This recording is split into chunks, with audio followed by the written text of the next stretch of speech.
नमस्कार। इस वीडियो में सभी विद्यार्थियों का स्वागत है। आज का जो शीर्षक है वह है मुगल कालीन शिक्षा प्रणाली। आज इसके बारे में हम लोग चर्चा करेंगे। तो सबसे पहले हम जानते हैं इसका इतिहास, ऐतिहासिक पृष्ठभूमि। इसका जो समय था, जो इस प्रणाली का जो समय था वो था 12वीं शताब्दी से लेकर के 17वीं शताब्दी तक था। इसका पृष्ठभूमि हम देखते हैं कैसे शुरुआत हुई थी मुस्लिम शिक्षा प्रणाली की। 12वीं सदी में अफगान का जो शासक था मोहम्मद गौरी, वो भारत पर बार बार आक्रमण किया और कई बार तो उसे पराजय मिली, परंतु उसने निर्णायक युद्ध 1192 में तराइन के युद्ध में मोहम्मद गौरी ने पृथ्वीराज चौहान को हरा दिया था। और उसने हराने के बाद यहाँ से वो बहुत सारी धन संपदा लूट के लेके चला गया। लेकिन साथ में क्या किया कि जो उसके साथ सेनापति था कुतुबुद्दीन ऐबक, उसको जो है यहाँ का दिल्ली का शासक बना दिया। जो उसका जो है गुलाम था, हुआ करता था कभी, तो कुतुबुद्दीन ऐबक ने उसको गुलाम वंश से जो है मुस्लिम शासन साम्राज्य का प्रारंभ किया और ये कई वंशों तक जो है ये राज्य चला। और जब तक मुगल वंश तक जो है, गुलाम वंश से लेकर के मुगल वंश तक जो है मुस्लिम साम्राज्य रहा भारत पर।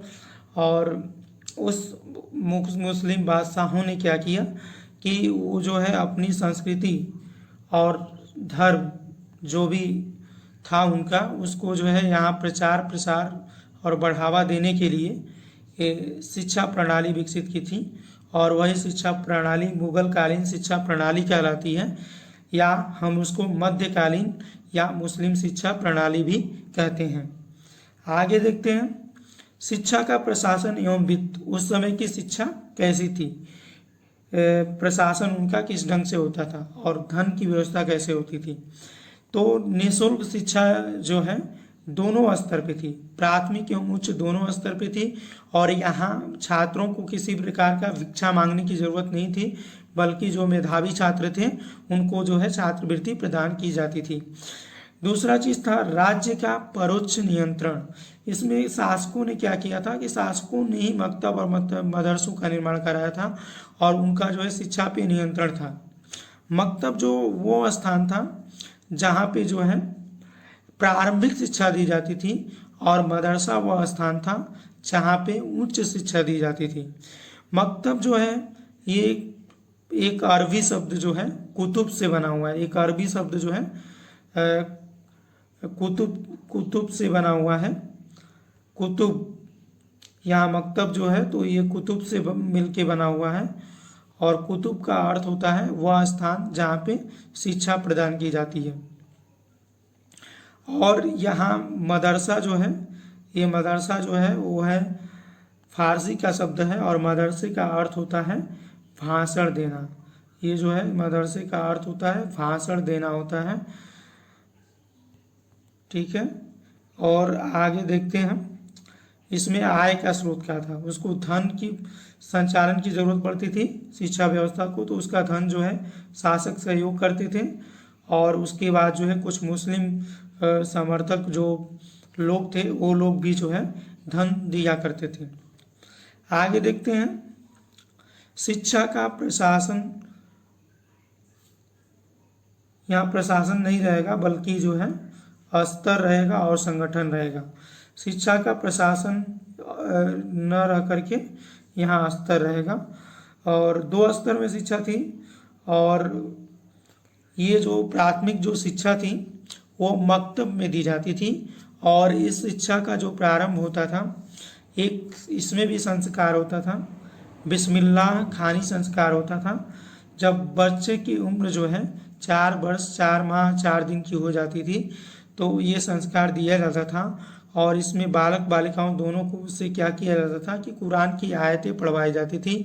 लेकिन यदि कोई बालक या बालिका जो है कुरान की आयतें नहीं पढ़ पाता था तो उसको जो है एक शब्द केवल बुलवाया जाता था, और वो शब्द जो था वो था बिस्मिल्लाह। बिस्मिल्लाह शब्द बोला जाता था, और इसका अर्थ होता है अल्लाह के भरोसे। इसका अर्थ होता है अल्लाह के भरोसे, ये होता है बिस्मिल्लाह का अर्थ। और उसके साथ ही मकतब में जो है प्राथमिक शिक्षा प्रारंभ हो जाती थी बच्चे की। और यहाँ उच्च शिक्षा में क्या होता था, उच्च शिक्षा जो है ये मदरसे जो शिक्षा जो दी जाती थी उसको उच्च शिक्षा का कहते थे। और यहाँ पे जो है स्त्रियों का प्रवेश वर्जित था, और इस मदरसों में जो है पुस्तकालय और छात्रावासों का भी निर्माण कराया गया था। ये पहली ऐसी शिक्षा प्रणाली है जो हम देख रहे हैं जिसमें छात्रावासों की व्यवस्था की गई थी, और यह जो है शिक्षा 10 से लेकर के 12 वर्ष तक चलती थी। आगे देखते हैं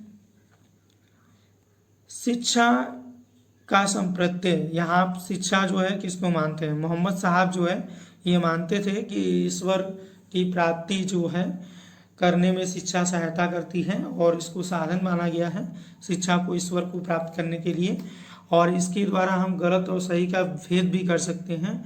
और यहाँ शिक्षा के महत्व का वर्णन करते हुए कुरान में ये कहा गया है कि जो छात्र के कलम की जो स्याही जो होती है वो शहीद के खून से अधिक शक्तिशाली होती है।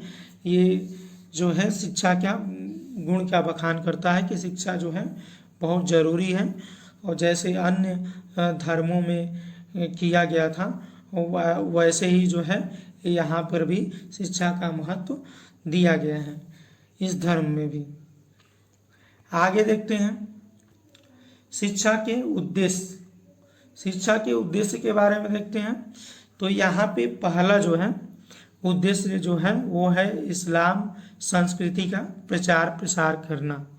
चूँकि हम जानते हैं कि जो मुस्लिम बादशाह थे वो आए थे अपनी संस्कृति और धर्म के साथ, तो उन्होंने क्या किया कि अपनी भाषा अपने रीति रिवाजों को जो है यहाँ दूसरों लोगों को सिखाना स्टार्ट किए थे, अपनी संस्कृति का प्रचार करना प्रारंभ कर दिए थे। तो ये शिक्षा का उद्देश्य उनका ये भी था कि हम अपनी संस्कृति का प्रचार प्रसार करेंगे, इसलिए जो है इन्होंने अपने शिक्षा का जो माध्यम बनाया था 2 भाषाओं को बनाया था, अरबी और फारसी भाषाओं को बनाया था।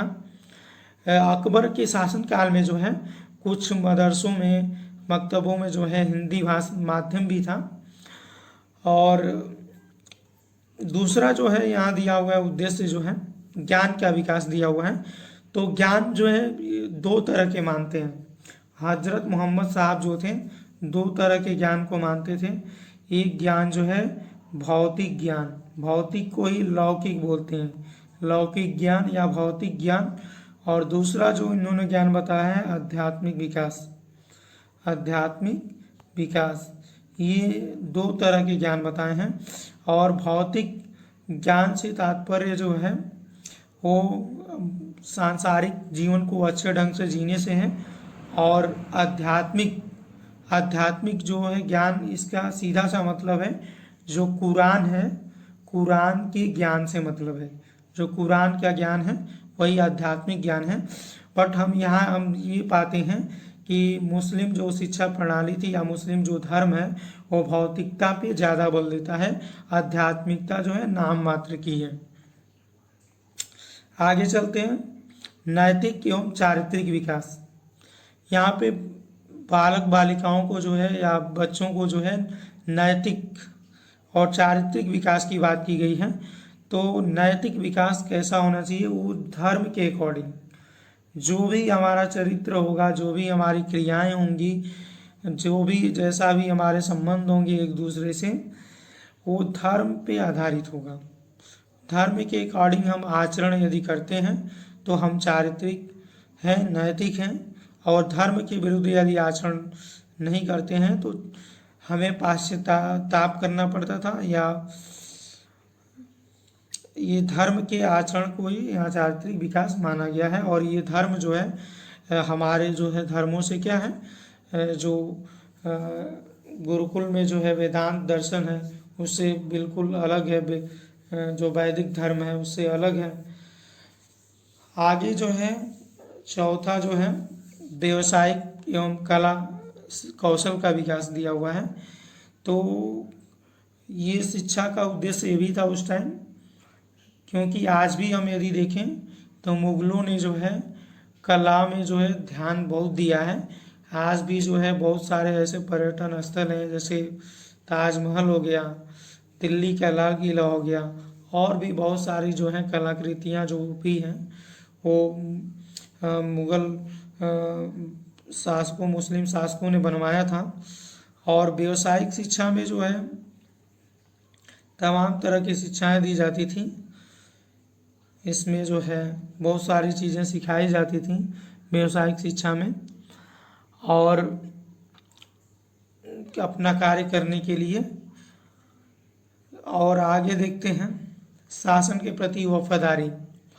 मुस्लिम धर्म या मुस्लिम शासक ये चाहते थे कि हमारी जो सत्ता रहे वो कायम रहे, और कायम रखने के लिए उन्हें जो है ऐसे लोगों को ढूंढना था जो है शासन के प्रति वफादार रहें या उनको वफादार बनाया जा सके।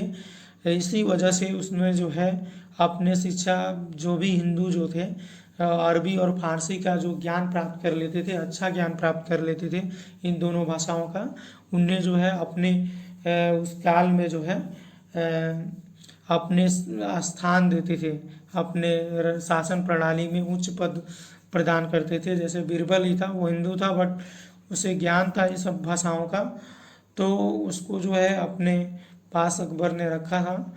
या फिर और भी जो हिंदू जो थे वो भी जो है तानसेन जो थे, ये लोग जो हैं उनके में जो है शामिल थे शासन में। उनको जो है दरबार में कभी संगीत के लिए रखा गया था। तो यही हर चीज़ें मतलब शासन के उच्च पदों पर उन्हीं व्यक्तियों को रखते थे जो हिंदू जो है हिंदू अरबी और फारसी भाषा के ज्ञान जो जानते हैं उन्हीं को रखा जाता था, ताकि हम अपने शासन के प्रति वफादार लोगों को संख्या जो है बढ़ा सकें। आगे जो है अंतिम जो उद्देश्य क्या था, सांसारिक ऐश्वर्य की प्राप्ति, ये अंतिम उद्देश्य था। तो सांसारिक ऐश्वर्य, हम ये जानते हैं कि जो मुस्लिम धर्म जो है वो पुनर्जन्म में विश्वास नहीं करता है, पुनर्जन्म में विश्वास नहीं करता था। बाकी जो थे वैदिक धर्म और बौद्ध धर्म जो है ये पुनर्जन्म में विश्वास रखते थे, जिसकी वजह से ये जो है ये सांसारिक जो जीवन है उसी में जितना भी सही ढंग से रह सकें, बहुत अच्छे तरीके से रह सकें, यही उद्देश्य था यहाँ पे। सांसारिक ऐश्वर्य मतलब है हमने सारे सांसारिक सुखों को अच्छे तरह से वो करना है, भोगना है और अच्छे तरह से जो है जीना है सांसारिक जीवन को। आगे जो है शिक्षा की पाठचर्या, मकतब जो होते थे उसमें बहुत प्रकार के जो है हर मकतब में अलग अलग ढंग से जो है शिक्षाएं दी जाती थी। और सबसे पहले क्या कराया जाता था, देखिए इसमें जो है 3R का जो कंसेप्ट है, 3R क्या है, राइटिंग, सबसे पहले राइटिंग, रीडिंग, और जो है राइटिंग रीडिंग, ये चीज़ें थी 3R पे जोड़ दिया जाता था, राइटिंग रीडिंग और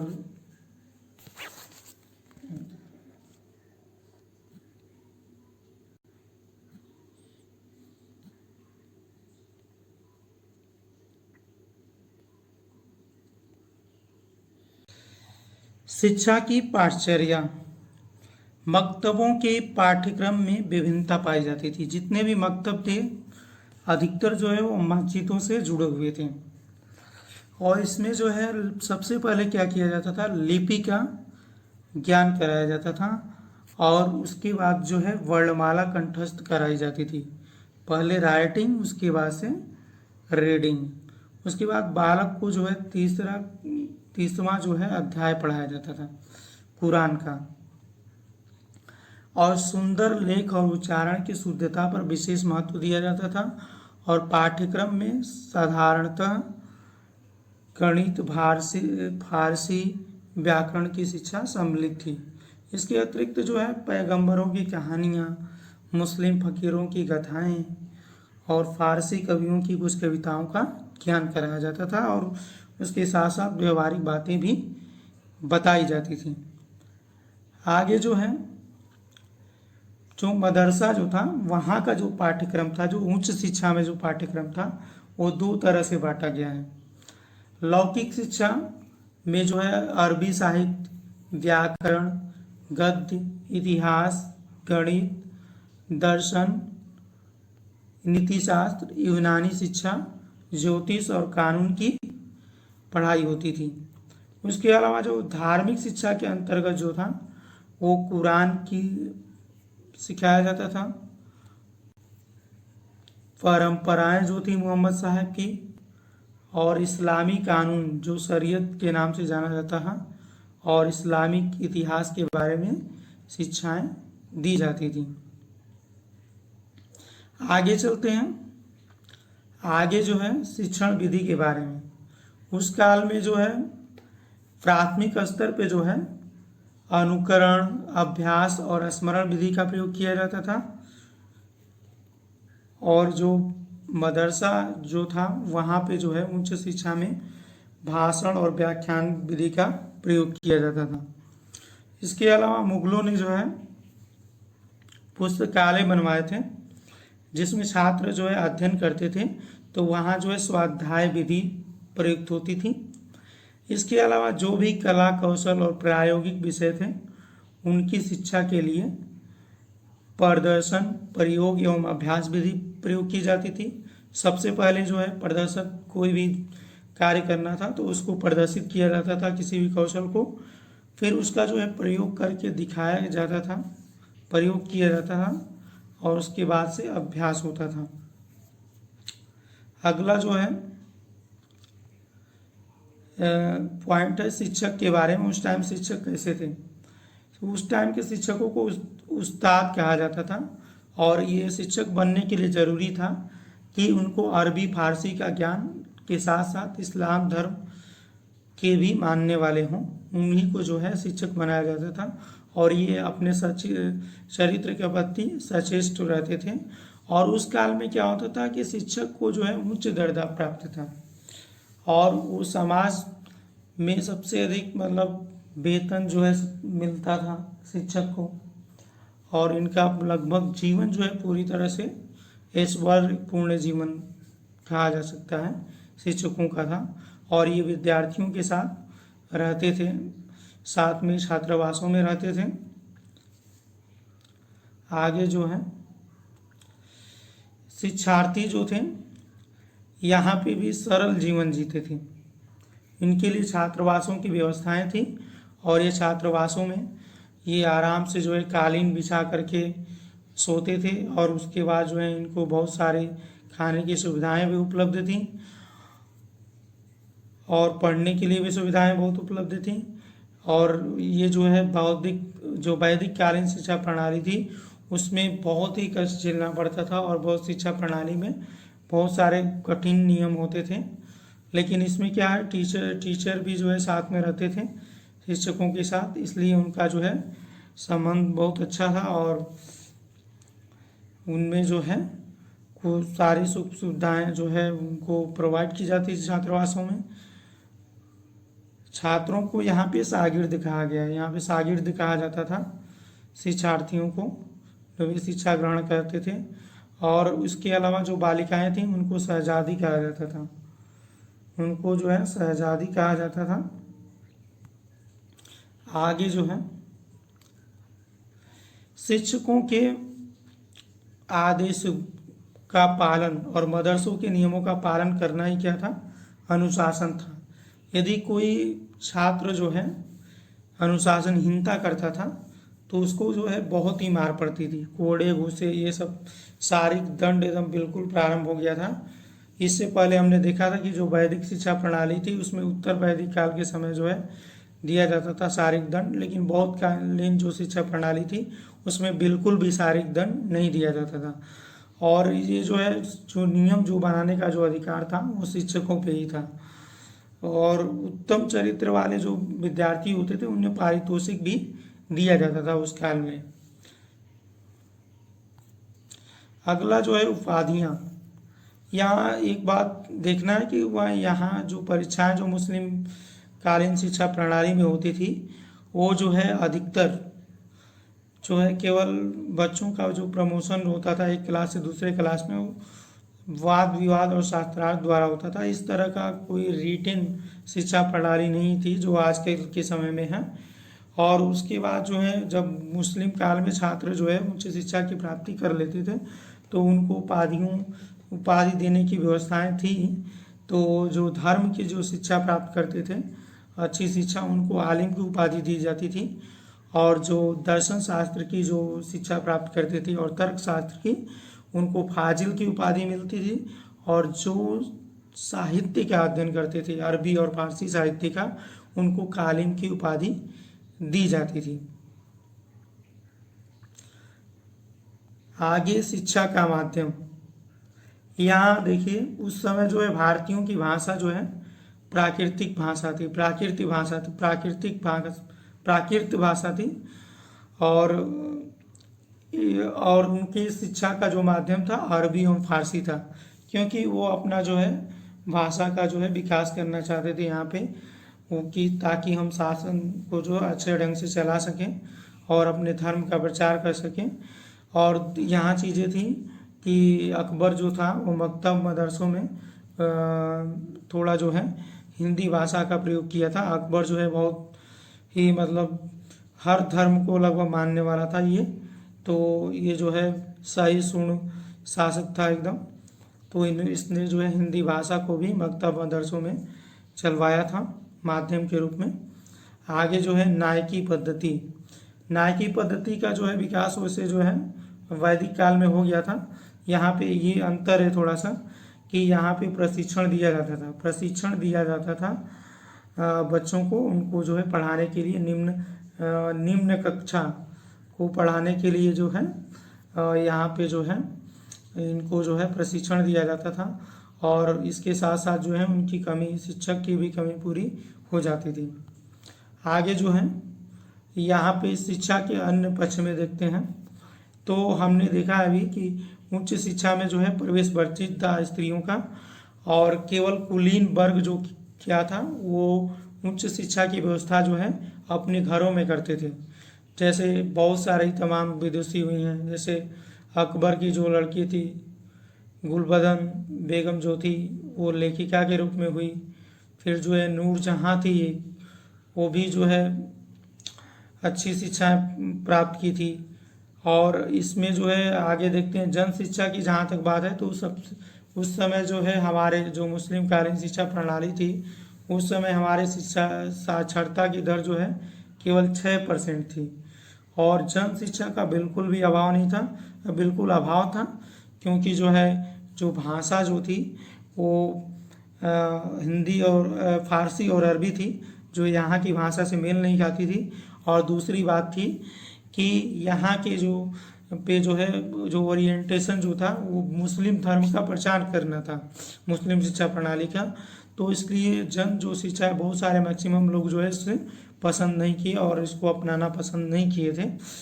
और तीसरी बात है सैनिक शिक्षा पे भी बल दिया जाता था। इसके लिए अलग अलग विशेष रूप से मदरसे बनाए गए थे जहाँ सैनिक शिक्षा दी जाती थी। वहाँ पे घुड़सवारी और जो तलवार चलाना ये सारी चीज़ें जो है सिखाई जाती थी। इसके साथ ही जो है ये मुस्लिम शिक्षा प्रणाली जो है लगभग समाप्त होता है। और ये जो है मुझे उम्मीद है कि आपको ये भी बिल्कुल समझ में आया होगा। धन्यवाद।